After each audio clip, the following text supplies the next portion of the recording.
Hello and welcome to another Demon 212 PS Vita PSN review. Today I'm going to be taking a look at TxK. I'd imagine that's how you pronounce it. It doesn't really tell you anything that I've heard. It's a Llamasoft game, and I've had a love affair with Llamasoft for a long time. I've loved them ever since the Amiga days. I think that was the first time I ever seen their games. And this is essentially a remake of Tempest, and it's I don't know why I've just pronounced it Tempest, to be fair. It's Tempest. You just say it as one word. Anyway, and it's brilliant. It's absolutely fantastic. Graphically, musically, gameplay-wise, I love everything about it. As far as I'm concerned, it's the best version of it to ever be released. It's better than any of the other times that they've done Tempest or anything like that, you know.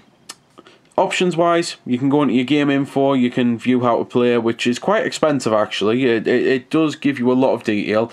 You've got your credits and you can reset the game. You can then go into your high scores, you can go and view the trophies without having to go into the trophy app, which is far faster, and I much prefer being able to do that to view what you can do. There's then music and FX volume, which is the only thing I've got a real dislike about the game, because you can put it to 200%. Why? Why not just have 100%? You can never have 200% of something. You can have a 200% sales increase, but you can never have 200% as a number in this form. So why not just have 100%? Why not just make 100% the volume that you were going to make 200%? It's just daft. But then again, they're a company called Llamasoft, you know, and they're famous for making a game called Space Giraffe. So at the end of the day, daft is what they do best.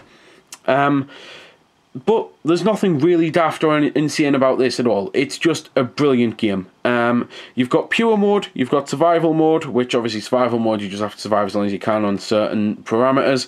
And then you've also got classic mode, and classic mode I believe is like for the absolute purists who just want to go through level 1 to 100 in one go. That might be pure mode, to be fair, because I just sit and play on whichever one I get to first really, and just sit and play it as long as I can. I've not went back onto any of the individual levels because I prefer playing this sort of thing and seeing if I can beat me high score.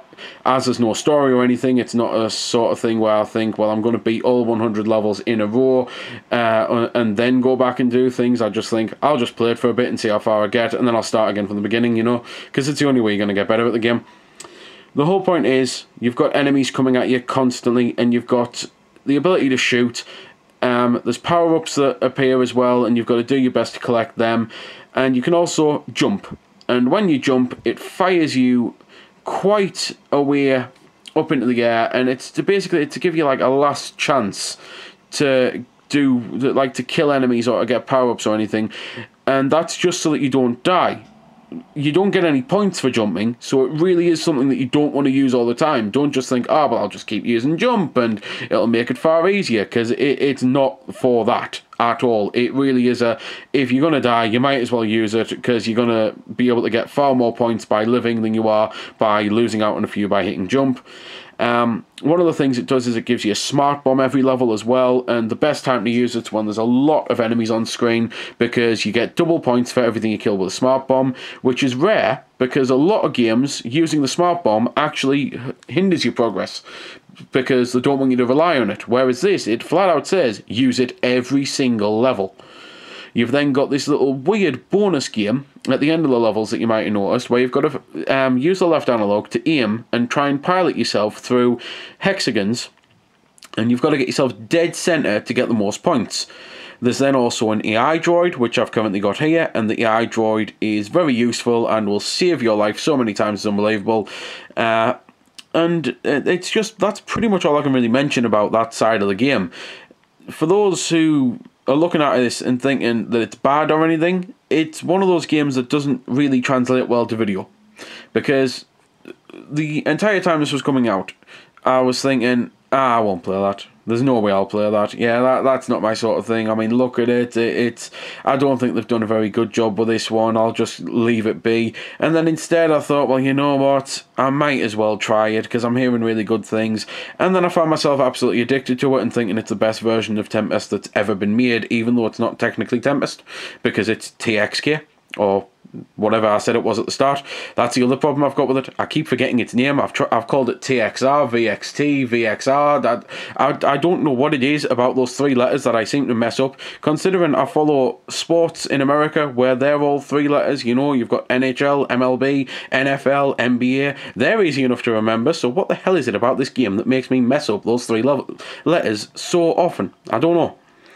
As you might have noticed, I did earlier on say, and I'll mention it again just for clarity's sake, that there are 100 levels, but it's not really that sort of game, as I say. It's not really you beat the 100 levels, that's it, you're done. It's you go for the biggest high score that you can get. That's the whole point of any sort of game like this, and it is super addictive. The graphics are so psychedelic, it's unbelievable, and there's something that works in its favour and against it at the same time, because I must admit, sitting playing it for hours on end, if you get totally addicted to it, it kind of takes your eyes a little while to adjust to the real world again once you're done, and I think that's what they were going for.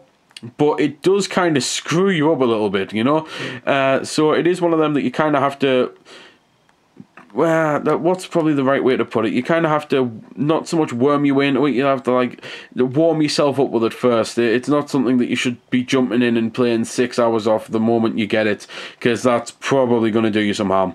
Not physical or anything, just kind of you'll find yourself going, oh, I'm going to have to sit in a room with my eyes closed in the pitch black for half an hour. I think it's just one of those things that I thought I should warn people about, because I have heard of people just jumping into this and then going, why can I see colours that aren't there? Well, that's because you've just played this.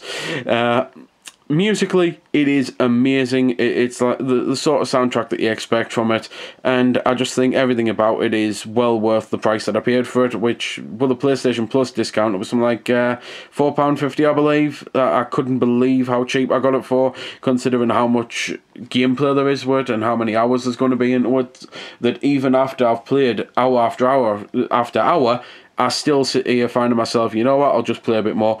And seeing as I've sat here playing it and I've not really been trying my best or anything, because I've just been trying to get through the review, I can see myself immediately switching this camera off and sitting and playing it for a couple of hours, you know. So I think that's what I'm going to do. So there we go then. That's been the review. I hope you found it helpful. I don't score the games because that's based purely on opinion, so instead I'll leave you to make your own mind up. So thanks for watching, and if you've got any questions about the game that I didn't answer in the vid or that hasn't been answered in the comments, then feel free to ask and I'll help if I can. Also, if you did find it helpful, don't forget to check out my channel, because there's plenty more like this up there, and don't forget to subscribe because there'll be plenty more to come as well. So until next time, this has been Demon212, signing off.